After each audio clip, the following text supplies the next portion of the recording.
இந்த பவர்ஃபுல் வாலை வெளியே இழுக்கணும்னா அந்த மாஸ்டரால மட்டும்தான் முடியுது. இவருக்கு அப்புறம் யாராலுமே அதை வெளியே இழுக்க முடியல. அப்படியே ஒரு 50 வருஷம் கழிச்சு இந்த நாட்டை ஆள்ற அரசர் ஒரு பெரிய மீட்டிங் போடுறாரு. அதுல இந்த வாளை எடுத்துட்டு வந்து வச்சுட்டு இது யார் வெளியே எடுக்கலீங்களோ அவங்க தான் இந்த நாட்டோட இளவரசர்னு சொல்றாரு. இந்த போட்டியில யாரு வேணாலும் கலந்துக்கலாம்னு சொன்னதுனால அந்த நாட்டுல இருக்கிற பெரிய பெரிய டான்ஸ் ரவுடி இந்த மாதிரி எல்லாருமே வராங்க. அதுல ஒருத்த மட்டும் போய் நான் ஃபர்ஸ்ட் இழுக்கிறேன்னு சொல்லிட்டு அந்த வாளை தொடறான். அந்த வாளை தொட்ட அடுத்த செகண்டே அந்த வாளோட எலக்ட்ரிக் பவரால 2 மீட்டர் தள்ளி போய் விழுறான். அதுக்கப்புறம் இன்னொரு பொண்ணு நான் ட்ரை பண்றேன்னு சொல்லிட்டு அவ வரா. இந்த பொண்ணு அதை கொஞ்சம் சுத்தி பார்த்துட்டு இவளுக்கு கொஞ்சம் சூப்பர் பவர் இருக்கும் போல அந்த பவரை யூஸ் பண்ணி அந்த வாளை இழுக்கிறா. இவளால கொஞ்சம் இழுக்க முடியுது, ஆனா ஃபுல்லா இழுக்க முடியல.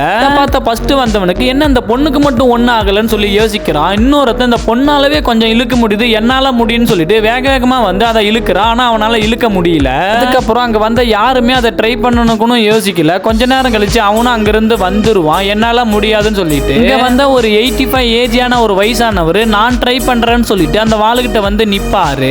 இவர்கிட்ட இருந்த எல்லா பவருமே யூஸ் பண்ணி அந்த வாளை வெளியே இழுப்பாரு. அந்த வாள் வெளியே வந்த அடுத்த செகண்டே அதோட எலக்ட்ரிக் பவரால எல்லாருமே ஒரு 2 மீட்டர் தள்ளி போய் விழுந்துருவாங்க. கொஞ்ச நேரத்துல இந்த வயசானவரோட வாயில ரத்தம் வர ஆரம்பிச்சிரும். இதை பார்த்த பொதுமக்கள்ல ஒருத்தன் ஓடி வந்து என்ன ஆச்சுன்னு சொல்லி பார்ப்பான். உன்னுடைய போன் எடுத்து ஆம்புலன்ஸுக்கெல்லாம் கால் பண்ணிட்டு இந்த பெரியவரை தூக்கும் போது அந்த பெரியவர் நான் எப்படியும் இறந்து போயிருவேன், கடைசியா எனக்கு ஒரு ஆசை இருக்கு அதை நிறைவேற்றுன்னு சொல்லுவான். அந்த வாளை எடுத்து என்னோட கையில கொடுன்னு சொன்னோன்னே இவனும் டக்குன்னு எடுத்துருவான். இவன் எடுத்ததை பார்த்த அந்த பெரியவர் அந்த இடத்துல இறந்து போயிடுவாரு.